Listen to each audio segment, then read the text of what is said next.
Friends, आज हम बात कर रहे हैं इन्फोसिस की। आईटी सेक्टर की दिग्गज कंपनी इन्फोसिस ने अपने क्वार्टर 1 के रिजल्ट को पेश कर दिया है। रिजल्ट कैसा है, इसमें क्या पॉजिटिव बातें हैं और क्या इसकी निगेटिव बातें, क्या रिजल्ट बहुत ही शानदार है या फिर एवरेज है, तो जाने माने रिसर्च एनालिस्टों की राय भी जानेंगे रिजल्ट को लेकर। और क्या इस स्टॉक पे अब निवेश करना चाहिए या फिर इसमें से प्रॉफिट बुक करके निकल जाना चाहिए, आगे की क्या संभावना बन रही है, क्या आने वाले समय में अच्छा खासा प्रॉफिट हमें इन्फोसिस में मिल सकता है, सेक्टर की क्या संभावना है और स्पेशली इन्फोसिस आगे क्या परफॉर्मेंस दिखा सकता है। इस लेवल पे खरीदारी अगर करते हैं तो आने वाले समय में शॉर्ट टर्म टारगेट क्या रह सकते हैं और क्या लॉन्ग टर्म के लिए होल्ड करके रखने जैसा स्टॉक है, तो सारी की सारी संभावनाएं तलाशेंगे, इसके टेक्निकल लेवल भी जानेंगे। लेकिन फ्रेंड, उससे पहले अगर आप पहली बार हमारे चैनल पे आए तो चैनल को सब्सक्राइब कर दीजिए, एक बेल आइकॉन दबा दीजिए ताकि जब भी नया वीडियो बने पहला नोटिफिकेशन आपको मिले। वीडियो पसंद आए तो लाइक शेयर जरूर कीजिए। चलो फ्रेंड्स, वीडियो स्टार्ट करते हैं। मैं हूँ आपका दोस्त एसबी दवे और हमारे अपने चैनल ऑनलाइन कमाई में आपका बहुत बहुत स्वागत है। फ्रेंड्स, अभी करीब 11:30 बजे के आसपास का टाइम है। आज स्टॉक ओपन हुआ 1557 पर, हाई बनाई 1596 की, लो बनाया 1556 का और अभी स्टॉक 1587 पर है। करीब 0.65% अप पर ट्रेड कर रहा है।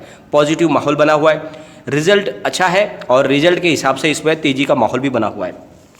अगर इसके वॉल्यूम को एनालिस करें तो पिछले एक महीने पहले इसका 66 लाख का वॉल्यूम था, एक सप्ताह पहले 48 लाख का वॉल्यूम था, कल इसका 58 लाख का वॉल्यूम था, आज 11:30 बजे 66 लाख का वॉल्यूम हो चुका है। यानी जो इस महीने का सबसे हाईएस्ट वॉल्यूम था उतना वॉल्यूम हो चुका है। यानी वॉल्यूम में आज अच्छी खासी बढ़त देखने को हमें मिल सकती है। अगर इसकी परफॉर्मेंस की बात करें तो 52 वीक का लो इसका 781 का है, वहाँ से स्टॉक ने दौड़ते हुए 1596 का हाई बनाया 52 वीक का, तो परफॉर्मेंस अच्छी है। पिछले एक साल में इसने 97.76% का पॉजिटिव रिटर्न दिया है और 1.59% दूर है अपने 52 वीक से, यानी अपने 52 वीक के हाई के ऊपर स्टॉक। पिछले एक महीने में इसने 6.86% का शानदार रिटर्न दिया है। तो एक दिग्गज आईटी सेक्टर का जो शेयर है, लार्ज कैप का बहुत ही मजबूत हैवी वेट शेयर है और इसकी जो परफॉर्मेंस है उसके हिसाब से बहुत अच्छी है। शेयर होल्डिंग पैटर्न भी जून का आ चुका है, तो प्रमोटर ने अपनी होल्डिंग को अनचेंज रखा है, यानी 12.95% है वही। म्यूचुअल फंड ने अपनी होल्डिंग को जरूर कम कर दिया है, उन्होंने अपना प्रॉफिट बुक किया है। 13.24% थी, उसको घटा के जून क्वार्टर में 12.75% कर लिया है और म्यूचुअल फंड की संख्या में भी कमी हुई है। 38 थे पहले, उसकी जगह पे जून क्वार्टर में 37 हो गए। एफआईआई ने अपनी होल्डिंग जरूर बढ़ा दी है, 32.67% थी, उसको बढ़ा के 33.39% कर लिया है जून क्वार्टर में। तो आपको पता ही होगा, एफआईआई बाजार की नब्ज को अच्छे से पहचानते, उनको पता है कि आईटी सेक्टर में आगे भी तेजी आने वाली है और इसका फायदा उठाने के लिए उन्होंने अपनी होल्डिंग फिर से बढ़ानी इसमें शुरू कर दी है। एफआईआई की संख्या में जरूर कमी आई है, पहले 1431 थे, उसकी जगह पे जून क्वार्टर में 1422 हो गए।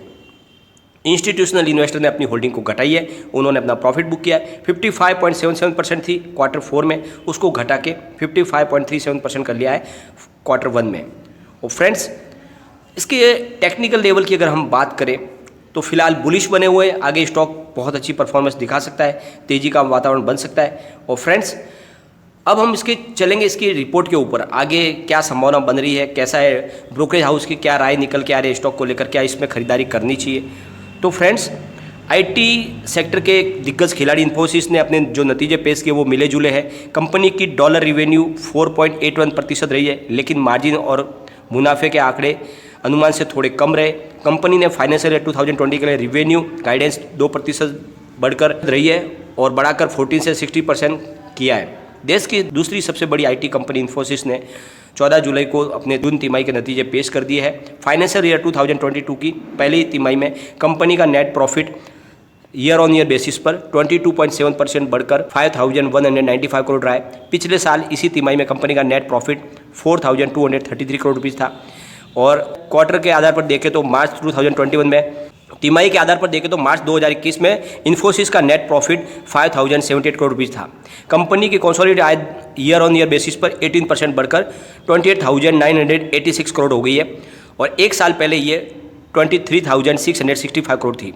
तिमाही आधार पर 6% बढ़कर 26,311 करोड़ से 27,896 करोड़ हो गई है। अगर डॉलर में कंपनी की आय को देखें तो कंपनी क्वार्टर ऑन क्वार्टर आधार पर करीब 4.7% बढ़कर 36.13 करोड़ डॉलर से 37.81 करोड़ डॉलर हो गए हैं। और जो ब्रोकरेज की राय निकल के आ रही है उनके हिसाब से फाइनेंशियल ईयर 2022 में रिवेन्यू गाइडेंस अपग्रेड का अनुमान था हालांकि अब इसके बेहतर डिमांड रहने के संकेत है। उन्होंने इसका फाइनेंशियल ईयर 2020 के लिए ईपीएस का अनुमान 2% घटाया है। वही फाइनेंशियल ईयर 2023 से 24 के लिए ईपीएस का अनुमान में कोई बदलाव नहीं किया गया है। ब्रोकरेजेस को ये स्टॉक डिजिटल खर्च, मार्केट शेयर के बढ़ने की वजह से पसंद है। इंडिया फोकस लिस्ट में शेयर शामिल है और इसकी Q1 में रिवेन्यू ग्रोथ बहुत मजबूत दिखाई दी है, जबकि मार्जिन में उम्मीद से कमी रही है। और इसने financial year 2023 CC revenue EPS अनुमान से बढ़ोतरी की है, जबकि जून 2023 में ईपीएस के लिहाज से 28 गुना वैल्यू है। और सीएलसी के इन्फोसिस पर राय है, उन्होंने इस पर खरीदारी की रेटिंग दी है और शेयर का टारगेट उन्होंने 1900 रखा है। और सीएस की इन्फोसिस पर राय जो निकल कर है, उन्होंने आउट परफॉर्म की रेटिंग दी है और शेयर का लक्ष्य 1890 रखा है। और जीएस की इन्फोसिस पर राय है, उन्होंने भी खरीदारी की रेटिंग दी हुई है और इसका लक्ष्य 1781 का तय किया है। और सिटी ने इन्फोसिस पर खरीदारी की सलाह दी है और शेयर का लक्ष्य 1785 रखा है। जेपी मॉर्गन ने भी खरीदारी की सलाह दी हुई है और उनका टारगेट रखा गया 1770। बर्नस्टीन की तरफ से 1760 रुपीज़ का टारगेट दिया गया है। तो सारे के सारे ब्रोकरेज हाउस को लेकर बुलिश है और वो खरीदारी की सलाह दे रहे। उनका कहने का मतलब यह है कि इसमें निवेश करना चाहिए, स्टॉक बहुत ज़्यादा मजबूत है, आने वाले समय ये कमाल कर सकता है। और अगर इसके टारगेट देखें शॉर्ट टर्म क्या रह सकते हैं आने वाले 15-20 दिन के अंदर, एक महीने में, तो यहाँ से अगर स्टॉक गिर जाता है तो जो फर्स्ट सपोर्ट है इसका 1433 का है। स्टॉक अगर उससे भी नीचे गिरेगा तो फिर 1286 तक जा सकता है और थर्ड सपोर्ट इसका 1207 का है। तो बड़ी गिरावट अगर बाजार में हो जाती है तो स्टॉक फिर से आपको 1200 तक जाता हुआ दिखाई देगा। लेकिन यहाँ से अगर तेजी बनेगी तो स्टॉक दौड़ेगा तो कहाँ तक जाएगा? तो फर्स्ट टारगेट इसका 1659 का है। स्टॉक अगर उससे भी आगे दौड़ेगा तो फिर 1738 तक जा सकता है। जो थर्ड टारगेट है फ्रेंड्स वो है 1885 का। तो करीब 1900 तक स्टॉक जाने को तैयार है। तो आप इसको शॉर्ट टर्म के लिए भी निवेश कर सकते हैं, एक महीने के लिए तो भी आपको स्टॉक 1900 तक जाता हुआ दिखाई देगा।